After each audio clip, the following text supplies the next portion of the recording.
नमस्कार विद्यार्थी मित्रांनो, अनेकांत एज्युकेशन सोसायटीचे तुळजाराम चतुरचंद महाविद्यालय बारामती विषय भूगोल इयत्ता 11वी कला। मी प्राध्यापक साखरे एस। आज मी आपणाला आपल्या जागतिक स्तरावरती भूगोल विषयाचा प्राकृतिक भूगोलाचा जो अभ्यास आहे तर त्याचा सिलेबस काय आहे, इंडेक्स अनुक्रमणिका म्हटलं जातं, कोणकोणते टॉपिक आहेत, एकूण वर्षभर आपण त्या सर्व टॉपिकचा अभ्यास करणार आहोत। तर थोडक्यात आपल्याला टॉपिक नेमके कोणते आहेत, त्या टॉपिक मध्ये आपल्याला नेमकं सर्वसाधारणपणे काय अभ्यासावयाचं आहे, त्याचबरोबर 80 मार्काला प्रॅक्टिकलचा भाग आहे, 80 मार्काला थिअरीचा भाग आहे आणि 20 मार्काला प्रॅक्टिकलचा भाग आहे। तर या संबंधी सर्व जी चर्चा आहे तर त्याविषयी आपण आज चर्चा करणार आहोत। याच्या मागे आपण सर्वसाधारणपणे भूगोल म्हणजे काय, भूगोलाच्या प्रमुख असणाऱ्या 2 शाखा आणि याच्यामध्ये प्राकृतिक भूगोल याच्या असणाऱ्या सर्व शाखा त्याच्यावरतीच असणारे हे 8 सर्वसाधारणपणे टॉपिक या ठिकाणी आपल्याला प्राकृतिक भूगोल जागतिक स्तरावरती अभ्यास जो आहे त्याविषयी आपण चर्चा करत असलेलो दिसून येत आहे। त्याच्यानंतर आपण भूगोल विषयाचं महत्व हा देखील एक भाग पाहिला की आपल्या भूगोल विषयाच्या निवडीनुसार पुढील भावी काळामध्ये नोकरीच्या, व्यवसायाच्या सर्वसाधारण कशा संधी आहेत त्याविषयी देखील आपण चर्चा केली।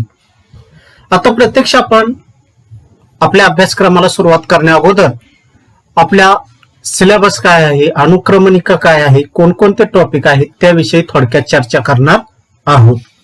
आता याच्यामध्ये एकूण 10 टॉपिक असलेले दिसून येतात। इथं पहा, याच्यामध्ये पहिले 9 टॉपिक जे आहेत ते 9 टॉपिक म्हणजे थिअरीचा भाग आहे 80 मार्कासाठी आणि 10वा टॉपिक भाग घेतलाय शेवटचा प्रात्यक्षिक म्हणजे 20 मार्काचं वर्षभर जे आपण प्रॅक्टिकल घेणार आहोत तो भाग या ठिकाणी मांडलेला दिसून येतो। विद्यार्थी मित्रांनो, बाकीचे जे विषय आहेत त्या विषयाला सर्वसाधारण आठवड्यामध्ये 6 तास असतात, परंतु आपल्या याच्यामध्ये एकूण 8 तासाची विभागणी आहे। याच्यामध्ये 6 तास हे थिअरीसाठी असतात, तर आठवड्यातून 2 तास एक्स्ट्रा हे प्रात्यक्षिक प्रॅक्टिकलसाठी असतात, म्हणजे 6 अधिक 2 8 तास आपले प्रॅक्टिकलचे असणार आहेत। म्हणून 6 तासामध्ये थिअरीचा अभ्यास 1 ते 9 टॉपिक वर्षभर आणि हा प्रात्यक्षिक प्रॅक्टिकल याचे आठवड्याचे 2 तास यानुसार आपण वर्षभर प्रॅक्टिकलचा अभ्यास त्या ठिकाणी करणार आहोत। आता याच्यामध्ये एकूण जे 9 थिअरीचे भाग आहेत त्याच्यामध्ये भू हालचाली, विदारण व विस्तृत झीज, अपक्षरणाची कारके, हवामान प्रदेश, जागतिक हवामान बदल, महासागर साधन संपत्ती, हिंदी महासागर तळरचना आणि जीवसंहती, आपत्ती व्यवस्थापन असे एकूण थिअरीचे 9 टॉपिक आहेत आणि प्रात्यक्षिक। तर या सर्वांची थोडक्यात आपल्याला चर्चा होणं गरजेचं आहे, माहिती होणं गरजेचं आहे।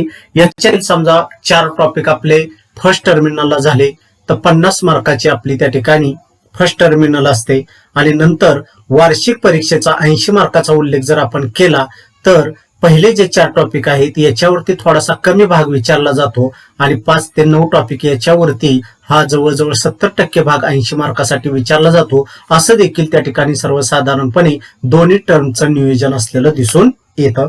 परत एकदा लक्षात घ्या, समजा 1 ते 4 टॉपिक आपण जर फर्स्ट टर्मिनलला घेतले तर याच्यावरती 50 मार्काची फर्स्ट टर्मिनल असते आणि वार्षिक परीक्षेला आपण नंतर सेकंड टर्म मध्ये 5 ते 9 टॉपिक घेतले तर याच्यामध्ये 1 ते 4 टॉपिक मधला थोडासा भाग 20% 30% हा आपण वार्षिक परीक्षेला विचारतो आणि 5 ते 9 टॉपिक वरती जवळजवळ 70% भाग आपण 80 मार्कासाठी वार्षिक परीक्षेला विचारतो. म्हणजे सर्वसाधारण सर्वच भागाचा आपल्याला अभ्यास करावायचा आहे. म्हणजेच 12वीच्या बोर्डाच्या परीक्षेच्या दृष्टीने आपण तयारी करतो. 12वीला जसा सर्व सिलेबस असतो तसाच सर्व सिलेबस आपण वार्षिक परीक्षेला 80 मार्कासाठी घेणार आहोत. मग याच्यामध्ये कोणकोणते भाग आहेत, या टॉपिक मध्ये काय सर्वसाधारणपणे माहिती आहे, तर त्याची चर्चा आपण थोडक्यात करणार आहोत.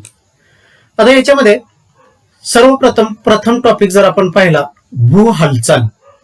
आता भू हालचाल म्हणजे काय, तर जमिनीच्या अंतर्गत भागामध्ये 2 प्रकारच्या शक्ती त्या ठिकाणी आहेत. त्याच्यामध्ये भूकंप असेल, ज्वालामुखी त्या ठिकाणी असेल, किंवा याचा उल्लेख जर केला तर मंद हालचाल आणि शीघ्र हालचाल असा देखील उल्लेख केला जातो. आणि शीघ्र हालचालीमध्ये भूकंप, ज्वालामुखी सारख्या क्रिया त्या ठिकाणी घडत असलेल्या दिसून येतात. आता भू हालचालीमध्ये वेगवेगळ्या प्रकार त्या ठिकाणी सांगितलेले दिसून येतात की जमिनीच्या अंतर्गत भागात हालचाल झाल्यामुळे पर्वतांची निर्मिती झालेली दिसून येते, पठारांची निर्मिती झालेली दिसून येते, दऱ्यांची निर्मिती झालेली दिसून येते. त्याला खंड निर्माणकारी हालचाली म्हणजे खंडांची निर्मिती झालेली आहे. अशा प्रकारच्या हालचाली त्या ठिकाणी दिसून येतात. त्याचबरोबर अंतर्गत भागामध्ये भेग पडून वगैरे विभंग निर्माण त्या ठिकाणी झालेले दिसून येतो. त्याला प्रस्तरभंग असं म्हटलेलं आहे. आणि मग त्याच्यामध्ये गट, पर्वत, दरी अशा प्रकारचे वेगवेगळे भाग भू हालचालीमध्ये दिसून आलेले जाणवतात. त्याचबरोबर जो दुसरा टप्पा आपल्याला शीघ्र हालचालीचा दिसून येतो, याच्यामध्ये भूकंप आणि ज्वालामुखी या 2 महत्वाच्या शीघ्र हालचाली शक्ती आपल्याला या ठिकाणी जाणवतात. याच्यामध्ये प्रामुख्यानं भूकंपाची कारण असतील, भूकंपाचे परिणाम असतील, तर याविषयी चर्चा केलेली दिसून येते. ज्वालामुखीचा उल्लेख केला तर ज्वालामुखी म्हणजे काय, ज्वालामुखीचे प्रकार असतील, ज्वालामुखीच्या उद्रेकातून बाहेर पडणारे पदार्थ असतील, आणि त्याचबरोबर इतर असणारे जे प्रकार आहेत त्याविषयी चर्चा. जागतिक स्तरावरती वेगवेगळे भूकंप आणि ज्वालामुखीचे प्रदेश देखील सांगितलेले दिसून येतात. मग पॅसिफिक महासागरीय पट्टा असेल, मध्य अटलांटिक त्या ठिकाणी पट्टा असेल, आशिया पट्टा असेल, तर याविषयी देखील चर्चा या भू हालचाली सर्वसाधारणपणे टॉपिक मध्ये केलेली दिसून येते. अशा पद्धतीने हा प्रथम टॉपिक. दुसरा टॉपिक आहे विदारण व विस्तृत झीज. आता विदारण म्हणजे आणि विस्तृत झीजेचा उल्लेख जर केला तर एखादा दगड असेल, त्या दगडावरती उष्णता आहे, पाऊस आहे यांचा परिणाम झालेला दिसून येतो आणि दगडाची, खडकाची वगैरे झीज झालेली दिसून येते आणि वेगवेगळे भूआकार देखील तयार झालेले दिसून येतात. अशा पद्धतीने विदारण आणि विस्तृत झीज असा भाग या ठिकाणी या टॉपिक मध्ये मांडलेला दिसून येतो. तिसरा टॉपिक आहे अपक्षरणाची कारकी. आता अपक्षरणाची कारकी म्हणजे काय, तर विदारण झाल्यानंतर दुसऱ्या टॉपिक मध्ये विदारण झाल्यानंतर लहान मोठे वाळूचे कण, माती, रेते हे सर्व पदार्थ त्या ठिकाणी त्याला कारकी असं म्हटलेलं दिसून येतं. आणि अपक्षरणाची कारकी म्हणजे काय, तो ऊन असेल, वार असेल, हिमनदी असेल, नदी असेल, यांच्या मार्फत सागरी लाटा असतील, यांच्या मार्फत काय, तर हे सर्व पदार्थ नेऊन त्या ठिकाणी वाहून नेले जातात. वहन क्रिया झालेली दिसून येते. कुठेतरी हे पदार्थ सर्वसाधारणपणे साठलेले दिसून येतात आणि हे पदार्थ त्या ठिकाणी साठल्यानंतर त्या ठिकाणी वेगवेगळे भूआकार तयार झालेले दिसून येतात. त्याला म्हटलेलं आहे की संचयन कार्यामुळे निर्माण झालेले भूआकार. आता संचयन कार्यामुळे निर्माण झालेले भूआकार, झीज झाल्यामुळे निर्माण झालेले भूआकार म्हणजे उदाहरण जर घ्यायचं झालं तर नदी. आता नदीच्या खनन कार्यामुळे वेगवेगळे व्ही आकाराची दरी असेल, धबधब्याची निर्मिती असेल, तर असे झीजेमुळे निर्माण झालेले भूआकार असतात. तर संचयन कार्यामुळे पूर मैदाने असतील, पूर तट असतील, पंखाकृती मैदाने असतील, त्रिभुज प्रदेश असतील, तर अशा प्रकारचे भूआकार संचयन कार्यामुळे निर्माण झालेले दिसून येतात. तर त्याला म्हटलेलं आहे अपक्षरणाची कारके. त्याचबरोबर वार आहे, वाऱ्याच्या संचयन कार्यामुळे, वाऱ्याच्या खनन कार्यामुळे निर्माण झालेले भूआकार. हिमनदीच्या संचयन कार्यामुळे निर्माण झालेले भूआकार, खनन कार्यामुळे निर्माण झालेले भूआकार. त्याचबरोबर सागरी लाटा, या सागरी लाटा किनारी प्रदेशामध्ये येऊन आढळतात. त्यामुळे देखील किनारपट्टीवरती भागामध्ये, अंतर्गत भागामध्ये, खडकाच्या भागामध्ये सागरी गुहा किंवा सागरी स्तंभ असे अनेक भूआकार त्या ठिकाणी तयार झालेले दिसून येतात. त्याचबरोबर भूमिगत पाणी अंतर्गत भागामध्ये पाणी झिरपत असताना देखील जमिनीच्या अंतर्गत भागामध्ये वेगवेगळे भूआकार त्या ठिकाणी दिसून येतात. तो सर्व भाग या ठिकाणी अपक्षरणाच्या कारकामध्ये अभ्यासलेला दिसून येतो. म्हणजे नदी, हिमनदी, वारा, सागरी लाटा, भूमिगत पाणी यांच्या अपक्षरणाची कारके यांचा अभ्यास या टॉपिक मध्ये केलेला दिसून येतो. त्याच्यानंतर आहे हवामान प्रदेश. आता वेगवेगळे हवामानाचे प्रदेश आहेत, त्यांचा अभ्यास त्या ठिकाणी केलेला दिसून येतो. मग विषुववृत्तीय हवामानाचा प्रदेश असेल, टुंड्रा हवामानाचा प्रदेश असेल, तैगा हवामानाचा प्रदेश त्या ठिकाणी असेल, पानझडी वृक्षांचा त्या ठिकाणी प्रदेश असेल, अशा सर्व हवामानीय प्रदेशामध्ये त्या ठिकाणी अक्षांश, तापमान कशा पद्धतीचं आहे, त्याचबरोबर त्या ठिकाणी लॅटिट्यूड, लँगिट्यूड म्हणजेच त्या ठिकाणी अक्षवृत्त, रेखावृत्तीय प्रदेशामध्ये हवामान प्रदेश नेमका कोणता आहे, तिथं पावसाचा भाग कसा आहे, प्राणी कोणते आहेत, वनस्पती कशा पद्धतीच्या आहेत, मानवी जीवन कशा पद्धतीचं आहे, अशा प्रकारचा सर्व अभ्यास या ठिकाणी आपण या 4थ्या टॉपिक मध्ये हवामान प्रदेशामध्ये करत असलेलं दिसून येतो. 5वा टॉपिक आहे जागतिक हवामान बदल. आता जागतिक हवामान बदलाचा उल्लेख जर केला तर दिवसेंदिवस मोठ्या प्रमाणात हिरवी जंगलं त्या ठिकाणी नष्ट होत आहे आणि सिमेंटची जंगलं त्या ठिकाणी वाढत आहेत. त्याचबरोबर उद्योगधंद्यामध्ये प्रचंड वाढ होत असलेले दिसून येते, शहरामध्ये प्रचंड वाढ होत असलेले दिसून येते आणि त्यामुळं जंगलांचं प्रमाण कमी झाल्यामुळं जागतिक हवामान बदलामध्ये प्रचंड बदल घडत असलेले दिसून येतात. ग्लोबलायझेशन ही संकल्पना त्या दृष्टीने आलेले दिसून येते. जागतिक स्तरावरती तापमान वाढत असलेलं दिसून येतं. दरवर्षी हिमालय पर्वत किंवा या पर्वतीय प्रदेशामध्ये जे बर्फ आहे ते वितळण्याची क्रिया दिवसेंदिवस वाढत आहे. म्हणून अनेक शास्त्रज्ञ त्या ठिकाणी सांगत असलेले दिसून येतात की सागराची पाण्याची पातळी दिवसेंदिवस वाढत चाललेली दिसून येते आणि मग किनारपट्टीची जी महत्वाची शहर आहेत ती 2050 पर्यंत ते जलसमाधी मिळू शकते. मग उदाहरणार्थ भारतातील मुंबईचं उदाहरण घेतलं जातं, कोलकात्याचं उदाहरण घेतलं जातं, चेन्नईचं उदाहरण त्या ठिकाणी घेतलं जातं. जागतिक स्तरावरती युरोप खंडाचा उल्लेख केला तर ग्रेट ब्रिटनचं उदाहरण घेतलं जातं, टोकियोचं जपानमधील उदाहरण घेतलं जातं, युनायटेड स्टेट ऑफ अमेरिकेमध्ये न्यूयॉर्कचं उदाहरण घेतलं जातं, त्याचबरोबर सिंगापूर वगैरे ही जी महत्वाची शहरं आहेत तर ही सर्व शहरं जागतिक हवामान बदल झालेला आहे, टेम्परेचर वाढलेलं आहे, बर्फ वितळून त्या ठिकाणी सागराची पाण्याची पातळी वाढून ही सर्व शहरं जलमय होऊ शकतात. अशा प्रकारचा सर्व झालेला अभ्यास हा जागतिक हवामान बदल याच्यामध्ये झालेला दिसून येतो. तर त्या संबंधी जो सर्व अभ्यास आपण करणार आहोत तो जागतिक हवामान बदल या टॉपिक मध्ये केलेला दिसून येईल. 6वा टॉपिक आहे महासागर साधन संपत्ती. आता विद्यार्थी मित्रांनो, साधन संपत्तीचा उल्लेख जर आपण केला तर वेगवेगळ्या भागामध्ये वेगवेगळ्या साधन संपत्ती आढळतात. उदाहरणार्थ वन साधन संपत्ती, खनिज साधन संपत्ती, शेतीवर आधारित असणारी साधन संपत्ती, असा वेगवेगळा उल्लेख त्या ठिकाणी केला जातो. त्याच पद्धतीने इथं या 6व्या टॉपिक मध्ये आहे महासागर साधन संपत्ती.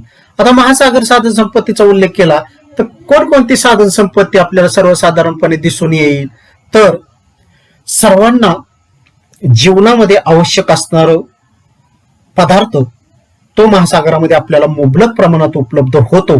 जो पदार्थ आपल्याला नसेल तर लगेच जाणीव होते, म्हणजे जेवण करत असताना मीठ नसेल तर त्या ठिकाणी मिठाची आपल्याला जाणीव होते.